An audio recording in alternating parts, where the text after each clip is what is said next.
Hello, and thank you for checking out this audio revision guide from www.mralsophistory.com. You can visit my website to download free history revision podcasts on this topic and a whole load of others. In this podcast, we're going to focus on the road to war, the origins of World War II. As we've seen from the challenges to the League of Nations in the 1930s, international tension was increasing massively and, by 1939, this would develop into all-out war. This podcast is designed to consider the key reasons for the breakout of World War II by discussing the different impacts of Hitler's aims and actions, the policy of appeasement, the problems caused by the peace treaties, the Nazi-Soviet Pact, and the failures of the League of Nations. With the Wall Street crash and its ensuing world depression from 1929, the Nazi Party was back on the scene in Germany. In 1933, they took control of the Reichstag, the German parliament, and Hitler quickly secured complete control of the governmental system and began working towards three key aims. He had made it clear in both his election speeches and in his autobiography, Mein Kampf, that he believed the Treaty of Versailles was unjust and that he aimed to overturn its limitations. Although by 1933 Germany had stopped making reparation payments, many of the treaty's terms were still in place. The second aim of Hitler was to expand German territory. Uniting with Austria was just one part of his plan, which clearly was a direct challenge to the demands of the Treaty of Versailles. But it was also the embodiment of Hitler's plan to extend German land into Eastern Europe for Lebensraum, or living space for the German people. Hitler was also ardently anti-communist and wanted to remove the threat of communism to Germany. In Mein Kampf, he clearly stated how the first essential is the expulsion of the Marxist poison from the body of our nation. Therefore, it is possible to map the events leading to World War II against Hitler's three broad aims for Germany: the abolition of the Treaty of Versailles, the expansion of German territory, and the defeat of communism. Hitler's first action after becoming Chancellor of Germany in 1933 was to begin rebuilding the German armed forces. He prepared his military commanders for an increase to 300,000 men in the army from the 100,000 permitted by the Treaty of Versailles. He ignored the treaty's demands for no air force and prepared to build 1,000 warplanes. All this took place in secret at first, as at the same time he was arguing at the Geneva Disarmament Conference that the French should disarm to the level of the Germans, or that the Germans should rearm to the level of the French. When the French, unsurprisingly, refused, he withdrew from the conference but was seen by the world's eye as a politician who had tried hard not to rearm Germany. In fact, when he openly showed the growth of his armed forces at a military rally in 1935, the rest of the world did little to stop Hitler's clear breaking of the terms of the Treaty of Versailles. Britain, France and Italy formed the Stressor Front, which issued a policy against Hitler's rearmament, but in real terms did nothing to stop him. In fact, countries such as Britain were beginning to believe that the treaty had been too harsh on Germany in the first place, and that Germany should be allowed more troops to improve its chances of defending itself against attack, particularly as it was in the perfect geographical position to act as a buffer against communism, of which Britain was also scared. But that wasn't all that Britain did. In fact, Britain could be seen to have begun its policy of appeasement in 1935, when it signed the Anglo-German Naval Agreement, which allowed Germany to increase its navy to around a third of the size of Britain's, a massive challenge to the Treaty of Versailles. Hitler had begun to push Britain, and Britain gave way, allowing Hitler to get away with this blatant disregard for the agreement at Versailles. Surely, Hitler must have thought, if he could get away with rebuilding his armed forces to such an extent, he would be able to challenge other terms of the treaty. Well, yes, and he did just that. The Rhineland had remained part of Germany after the treaty, but was made into a demilitarised zone. Although the Locarno treaties signed by Germany in 1925 accepted that the Rhineland needed to remain demilitarised, many Germans felt angered and weakened by the fact that they had an area of their country that they couldn't defend, and one that was right on the border with France. So, in May 1936, While the world's attention was turned to Mussolini and the Italian conquest of Abyssinia, Hitler ordered his troops to move back into the Rhineland and thus break one of the key terms of Versailles. It was an enormous gamble. Despite the growth of the military thanks to the rearmament program, Germany would never have been able to defend itself if another nation tried to stop the remilitarisation, and Hitler himself would have been humiliated both at home and abroad. However, he'd watched the Manchuria crisis unfold and noted that the League of Nations had not acted against Japan despite clearly having the ability to do so. The League was proving to be just as ineffective against Italy in Abyssinia. Britain, Hitler was convinced, would not intervene, as it generally believed it to be reasonable for Germany to have military control over her own backyard. France, despite being worried about the move, was approaching an election, and no politician there was prepared to potentially plunge France into another war against Germany.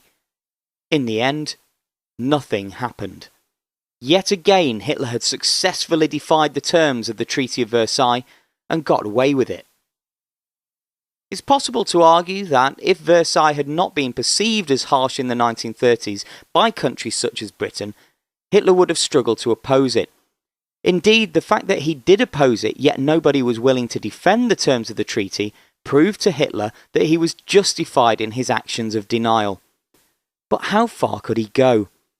In 1936, Hitler joined Franco in fighting the communist insurgents in the Spanish Civil War, demonstrating the power and destruction of his new air force at Guernica in 1937. The Anti-Comintern Pact of 1936 with Japan aimed to limit communist influence, and especially that of the USSR. In 1937, Italy joined as well, forming the Axis alliance. Yet still the world looked on and refused to challenge Hitler. Even when he began to move towards unifying Germany and Austria, again prohibited by the Treaty of Versailles, there was no international response other than a suggestion from Britain's Lord Halifax that Britain would not resist Germany uniting with Austria. With the Anschluss therefore completed in 1938, after a plebiscite watched over by Nazi troops returned a result of 99.75% of all Austrians wishing to unite with Germany, the nation's soldiers, weapons and natural resources were absorbed by the ever-expanding Reich. Yet Hitler had, again, defied the Treaty of Versailles with no response from either Britain or France. It was beginning to appear that whatever Hitler did, Britain and France would just sit and watch. They were simply not prepared to go to war to stop Hitler getting what he wanted. Thus, appeasement, which arguably began with the Anglo-German Naval Agreement in 1935, was the policy adopted by the Western powers throughout the 1930s. There are a number of arguments for and against Neville Chamberlain's adoption of this policy of giving Hitler what he wanted, but we'll just cover a couple of them here. Firstly, as suggested by Britain's responses to some of Hitler's moves against the Treaty of Versailles, many people felt that it was unfair to Germany and that it was justified in seeking changes to the treaty. After all, Versailles had ended the Great War, and attempting to stop Hitler could have led both Britain and France back into another war, even if it meant allowing Hitler to rebuild his strength. Could they afford such a war anyway, even if they did fight it? Both Britain and France were suffering the effects of the Depression and needed to use their finances to sort out their own internal problems first, rather than worrying about upholding international treaties. They also knew that the USA wouldn't have stepped in to stop Hitler anyway. After all, it was America who had encouraged the founding of the League of Nations, but then refused to become a part of it. Without America's help, it was unlikely that Britain and her allies would have been strong enough to fight the rearmed Germany. At the very least, Britain itself would need time to build up its armed forces to a level where it could successfully engage Nazi Germany. On the flip side, the policy of appeasement was risky. By refusing to stand up to Hitler's early gambles, Britain and France encouraged him to take bigger and bigger risks, which began over time to move away from Hitler's supposed aim of correcting the unfairness of the Treaty of Versailles and towards Nazi domination of countries for Lebensraum. By assuming also that Hitler would honour the promises he made later over issues such as the Sudetenland, Britain and France were, ultimately, trusting a liar. It also gave Hitler the time to build up his army in readiness for war, meaning that Britain and France would have a lot of catching up to do if they really were to stand up to him effectively. All this is easy to say now, however, due to the gift of hindsight. It would have been impossible for people at the time to have known what was to come. By 1938, then, Hitler's confidence was growing as all his previous challenges to the Treaty of Versailles had come and gone without interference from Britain or France. Czechoslovakia, meanwhile, was beginning to feel very threatened after the Anschluss, as they felt that they would be next on Hitler's list. "I give you my word of honour," Hitler told Chamberlain, "that Czechoslovakia has nothing to fear from the Reich." He lied. Hitler intended to regain some territory lost at Versailles, which contained large numbers of German people. After sympathisers to the Nazis in the Sudetenland area of Czechoslovakia began to stir up trouble and demanding to be part of Germany, Hitler threatened the Czechs with invasion. Tensions were high throughout the summer, and so, on September the 15th, the British Prime Minister, Neville Chamberlain, flew to Munich to meet with Hitler in the hope of avoiding war. The talks appeared to go well, but a week later Hitler increased his demands and told Britain that he wanted all the Sudetenland. Britain began to mobilise, but a final meeting on the 29th of September led to Chamberlain agreeing that Hitler could have what he wanted, the whole of the Sudetenland, in return for a promise of no more territorial demands. The declaration, which Chamberlain claimed would bring peace for our time, was called the Munich Agreement, but was ultimately not worth the paper it was written on. Just 6 months later, on the 15th of March 1939, Hitler's troops took over the rest of Czechoslovakia. He had no excuse this time. There were no Germans living there to unify, no parts of the Treaty of Versailles to correct. This was simply German expansion to create Lebensraum, living space, for the people of the Reich. There was no doubt that war was brewing.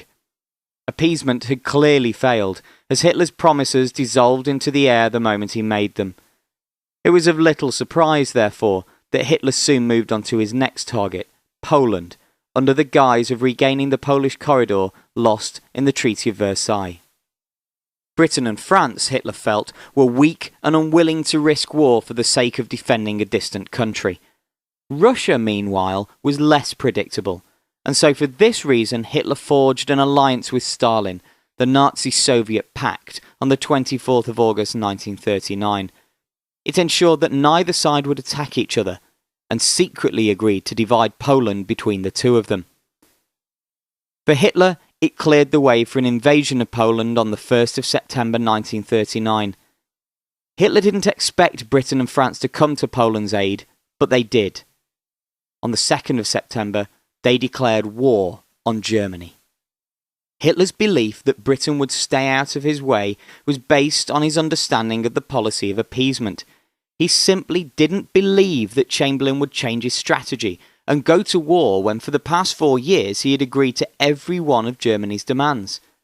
Some historians claim that appeasement was the wrong policy because it had encouraged Hitler to make ever-increasing demands that sent the world into the Second World War. Others, however, claim that to have successfully opposed Hitler, Chamberlain would have needed to drag Britain into another war before it was properly ready to fight. Even the people of Britain, as we discovered earlier, were unlikely to have supported another war with the memories of 1914-18 still fresh in their memories. Britain's empire was unlikely to lend its own support, and America was happily keeping itself to itself. More importantly, Britain's own army was not ready to engage Hitler in battle. Hitler's rearmament from 1935 had made Nazi Germany considerably stronger than Britain, and Britain needed to play for time to close the gap. Ultimately, war broke in 1939 for a combination of reasons. In your exam, you may be asked to compare the relative importance of different factors, or choose which you think was most important. Remember that you can't be wrong, but you can answer badly. If you are asked to compare a list of given factors, make sure you include them all, and, if relevant, refer to other factors that also had a part to play. If you believe that one factor was more important than any other, explain why. And if you believe that factors were interlinked in a causal web, be sure to explain it. Good luck.